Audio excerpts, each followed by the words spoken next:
Good morning to all of you and welcome to today's lecture of Anthony equation and vapor pressure।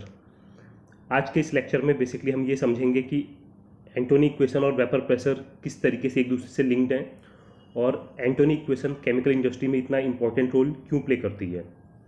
Before starting today's lecture, अगर आपको मेरे lectures अच्छे लगते हैं तो मेरे चैनल को सब्सक्राइब कीजिए और जितना ज़्यादा पॉसिबल है उतना ज़्यादा वीडियोज़ को लाइक कीजिए और दूसरों से शेयर कीजिए। मेरा ये जो लेक्चर है इसके पीडीएफ का लिंक मैं डिस्क्रिप्शन बॉक्स में डाल दूंगा, जिसको भी ये डाउनलोड करना है वहाँ पे जाके इजीली डाउनलोड कर सकता है। सबसे पहले हम बात करेंगे कि वेपर प्रेशर होता क्या है। याद रखिएगा, vapour pressure is defined as a pressure exerted by vapours in thermodynamic equilibrium with the condensed phase. समझने के लिए सबसे आसान एग्जांपल, एक आप घर में पतीला रहता है, आप एक पतीला लीजिए और उसमें कुछ पानी लीजिए और उस पूरे के पूरे सिस्टम को आप कवर कर दीजिए अच्छे से, ताकि कहीं से भी कुछ मटेरियल आपका लॉस ना हो, लाइक जैसे इस डायग्राम में दिखाया गया है। सबसे पहले क्या रहेगा, जब आप उसको गर्म करेंगे तो आपका जो पानी है वो वेपर्स में कन्वर्ट होगा। सेकेंड कंडीशन में क्या रहेगा, आपका जो पानी वेपर्स में कन्वर्ट हो रहा होगा उससे कुछ पानी आपका कंडेंस भी होने लगेगा। इस केस में आपका क्या होगा, जो रेट ऑफ वेपराइजेशन होगा वो ज़्यादा होगा with comparison to rate of condensation. Finally कुछ देर बाद में एक ऐसी स्टेज आएगी जहाँ पे rate of vaporisation is equal to rate of condensation हो जाएगा। ये जो कंडीशन बनेगी जहाँ पे rate of vaporisation rate of condensation के बराबर हो जाएगा, यहाँ पे जो वेपर्स प्रेशर एक्सर्ट करेंगे लिक्विड के ऊपर, ये होगा आपका वेपर प्रेशर। अब आपके दिमाग में ये चीज़ आ रही होगी कि वेपर प्रेशर इतना क्रिटिकल क्यों है।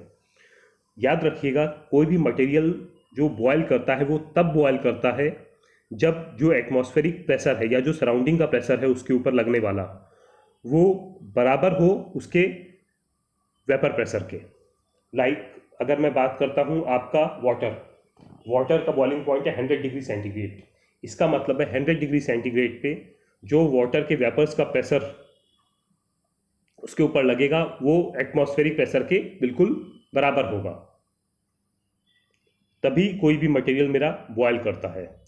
बॉइलिंग पॉइंट की कंडीशन में आपका जो हम हीट एडिशन करते हैं वो जस्ट फेस चेंज करवाता है without raising the temperature.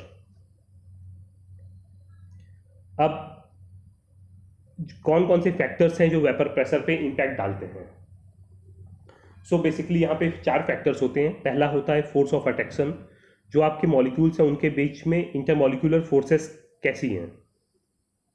Second, आपका जो टेम्परेचर होता है वो डायरेक्टली प्रोपोर्शनल होता है आपके वेपर प्रेशर के। Third one is boiling point. Low boiling point के जो भी मटेरियल्स होते हैं उनका हाई वेपर प्रेशर होता है। और fourth one is purity of liquid. जितना प्योर आपका लिक्विड है उतना वेपर प्रेशर हायर होगा। यहाँ मैं सबसे ज़्यादा फोकस करूँगा आपके सेकेंड पॉइंट के ऊपर।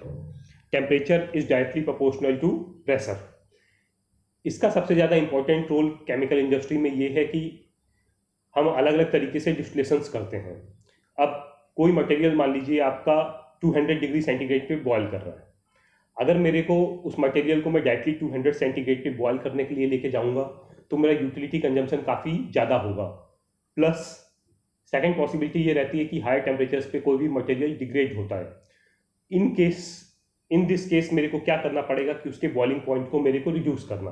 अब अगर बॉइलिंग पॉइंट को रिड्यूस करना है तो सबसे इंपॉर्टेंट चीज़ यहाँ पे क्या है, जो मैंने आपको सेकेंड पॉइंट में बताया, temperature is directly proportional to pressure. तो मेरे को उस पर लगने वाला जो प्रेशर है उस प्रेशर को कम करना पड़ेगा अगर मेरे को बॉइलिंग पॉइंट को कम करना है, और अगर मेरे को बॉइलिंग पॉइंट को बढ़ाना है तो मेरे को प्रेशर बढ़ाना पड़ेगा।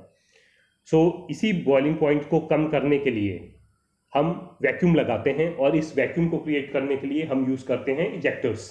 Either they can be dry vacuum pumps, steam jet ejectors और water jet ejectors, anything depending upon your requirements, ताकि हमारी यूटिलिटी पे लोड कम हो और मेरा मटेरियल किसी भी तरीके से डिकम्पोज ना हो। अब मान लीजिए कि इथाइल एसीटेट की मैं बात करता हूँ। इथाइल एसीटेट का नॉर्मल बॉइलिंग पॉइंट है 77.1 degree centigrade at room temperature, means atmospheric pressure. अब मेरे को उसको प्रेशर कम करना है, मान लीजिए 200 mm Hg पे मेरे को उसको बॉयल करना है तो वो किस बॉइलिंग पॉइंट पे बॉयल करेगा, या फिर मैं मान लो उसको 3 kg पे लेके जाता हूँ, वहाँ पे वो किस उस पर बॉयल करेगा, किस टेम्परेचर पे बॉयल करेगा। ये जो सारी कैलकुलेशंस हैं, ये कैलकुलेशंस करने के लिए जिस इक्वेशन का यूज़ किया जाता है उसी इक्वेशन का नाम है एंटोनी इक्वेशन। इसीलिए ये इक्वेशन केमिकल इंडस्ट्री में इतना इंपॉर्टेंट रोल प्ले करती है। ये इक्वेशन काफ़ी इजी है, अगर आप देखेंगे it is a relationship between pressure and temperature of pure substances. Log to the base 10 P is equal to A minus B upon C plus T, जहाँ पे आपके A, B और C ये सब्सटेंस स्पेसिफिक कोएफिशिएंट्स होते हैं जिनकी value इसलिए Google पे अवेलेबल है। आप जैसे ही मटेरियल का नाम डालेंगे और उसके लिए एंटोनी कोएफिशिएंट्स डालेंगे तो वो आपको मटेरियल स्पेसिफिक कोएफिशिएंट्स की वैल्यू A, B और C की वैल्यू वहाँ पे मिल जाएगी। And the last one is temperature. यहाँ पे ये प्रेशर की कोई भी वैल्यू रख के आप टेम्परेचर कैलकुलेट कर सकते हैं, या फिर टेम्परेचर की कोई भी वैल्यू लेके आप प्रेशर कैलकुलेट कर सकते हैं। अब इसको समझने के लिए हम एक आगे छोटे से एग्जांपल का यूज़ करते हैं। ये एग्जांपल है जो मैंने काफ़ी सोच समझ के लिया है। बात करते हैं, आपको बॉइलिंग पॉइंट कैलकुलेट करना है इथाइल एसीटेट का। एक 253 mmHg प्रेशर पे और दूसरा 760 mmHg प्रेशर पे। एंटोनी कोएफिशिएंट्स आपको दिए हुए हैं, A, B और C की वैल्यूज़ आपको दी गई हैं। याद रखिएगा ये वैल्यूज़ कई बार आपको एक कंडीशंस दी जाएंगी कि मिनिमम और मैक्सिमम टेम्परेचर में कौन से पैरामीटर्स आपको यूज़ करने हैं।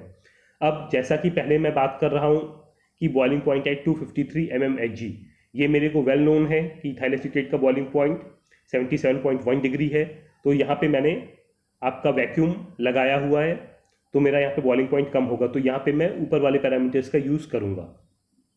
Log 10 to the base P pressure है मेरा पहली कंडीशन में आपका 253 mmHg, ये मैंने यहाँ पे प्लेस कर दिया, इज इक्वल टू A की वैल्यू ये रही 7.1 माइनस ब्रैकेट में B 122.95 upon C 217.9 plus T। इस इक्वेशन को जब आप कैलकुलेट करेंगे लॉग टू द बेस 10 253 ये वैल्यू आएगी 2.4, और जब आप इस इक्वेशन को आगे रिजॉल्व करेंगे तो यहाँ से आपको टेम्परेचर की वैल्यू कैलकुलेट होकर मिलेगी 47.5 डिग्री सेंटीग्रेड। मीन्स अगर मेरा 253 mmHg का प्रेशर है तो उस प्रेशर में मेरा जो इथाइल एसीटेट है वो 47.55 डिग्री सेंटीग्रेड पे बॉयल करेगा। अब सेकंड मेरे को कैलकुलेट करना है 760 mmHg।